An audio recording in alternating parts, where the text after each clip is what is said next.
দর্শক, বাংলাদেশ পরিসংখ্যান bureau BBS কর্তৃক আজ একটি রিপোর্ট প্রকাশিত হয়েছে। এই রিপোর্টে বাংলাদেশের মানুষের মাথাপিছু জিডিপি অর্থাৎ জাতীয় গড় আয় কত, এই বিষয়টা নিয়ে একটু বিস্তারিত একটা তথ্য প্রকাশ করেছে। এখানে বলা হয়েছে 2025-26 অর্থ বছর থেকে বাংলাদেশের মানুষের মাথাপিছু গড় আয় এখন থেকে 3020 মার্কিন ডলার। গত বছর যেটা ছিল 2769 মার্কিন ডলার, অর্থাৎ 251 মার্কিন ডলার বৃদ্ধি পেয়েছে।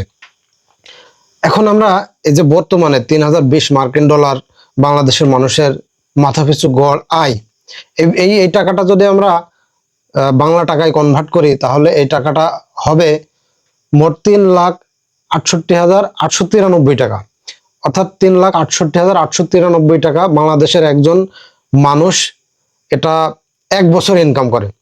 এই ইনকামটা বাংলাদেশ যদিও সবাই করে না, যেহেতু অনেকে শিশু আছে, অনেকে বৃদ্ধ আছে, অনেকে ইনকাম করে না, এ ধরনের মানুষ বাংলাদেশে আছে। যেহেতু এটা গড় আয় হিসাবে বাংলাদেশের যে বর্তমানে 18 কোটি জনসংখ্যায় 18 কোটির প্রতিটি মানুষের মাথাপিছু আয় হচ্ছে 3020 মার্কিন ডলার। এই টাকাটা যদি আমরা মাসিক হিসাব করি, অর্থাৎ আজকে যে একটা শিশু জন্মগ্রহণ করেছে বা একজন বৃদ্ধ, যারা ইনকাম করে না বা যারা কম ইনকাম করে বা যারা খুব বেশি ইনকাম করে, সব কিছুর সংমিশ্রণে যে একটা গড় ইনকাম, সেই ইনকামটা যদি আমরা 3020 মার্কিন ডলারকে মাসিক একটা হিসাব করতে চাই, সেক্ষেত্রে প্রতি মাসে ইনকাম আসবে 30,741 টাকা, অর্থাৎ 3020 মার্কিন ডলার সমান 3,68,893 টাকা। এটা যদি আমরা 12 মাস দিয়ে ভাগ করি, সেক্ষেত্রে বাংলাদেশের মানুষের মাসিক গড় ইনকাম হবে 30,741 টাকা।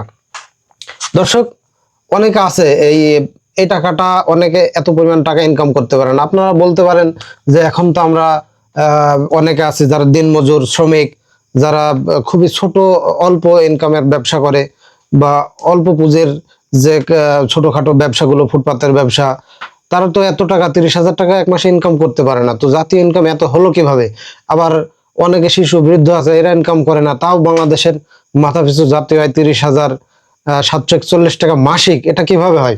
আসলে দর্শক, এই যে মাথাপিছু যে জাতীয় ইনকাম বা জাতীয় আয়, এটা হিসাব করা হয় শুধুমাত্র একটি কাজকে ডিপেন্ড করে নয়।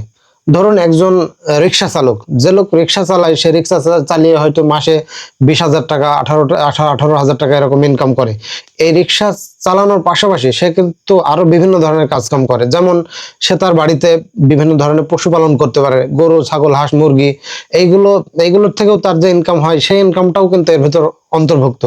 আবার অনেকে কৃষি কাজ করতে পারে বা এর পাশাপাশি আরো বিভিন্ন ধরনের আউটসাইড ইনকাম করতে পারে। গ্রামের একজন মুদি ব্যবসায়ীর হিসাব আমি যদি করি, অনেক আমরা দেখি যে একজন মুদি ব্যবসায়ী মুদি ব্যবসার পাশাপাশি সে একই সাথে কৃষি কাজ করে, সে পশুপালন করে, সে এগুলো সহ, মানে একজন মানুষ সবকিছু মিলিয়ে যে ইনকাম করতে পারে বৈধ উপায়ে, সমস্ত বৈধ উপায়ে যে ইনকামটা, এই বৈধ উপায়ের ইনকামটা সম্পূর্ণ এই জাতীয় যে গড় আয়, এটার ভিতর অন্তর্ভুক্ত।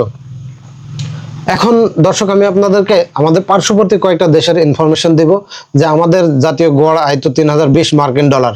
আমাদের পার্শ্ববর্তী দেশ ভারতের গড় আয় কত, অর্থাৎ ভারতের মাথাপিছু জিডিপি, বাৎসরিক যে জিডিপি, এটা কত? ভারতের 2,810 মার্কিন ডলার, বাংলাদেশের 3020 মার্কিন ডলার এবং ভারতের 2,810 মার্কিন ডলার, অর্থাৎ ভারতের যে মাথাপিছু আয় তার চাইতে বাংলাদেশের মাথাপিছু আয় 200 ডলারের মতো বেশি।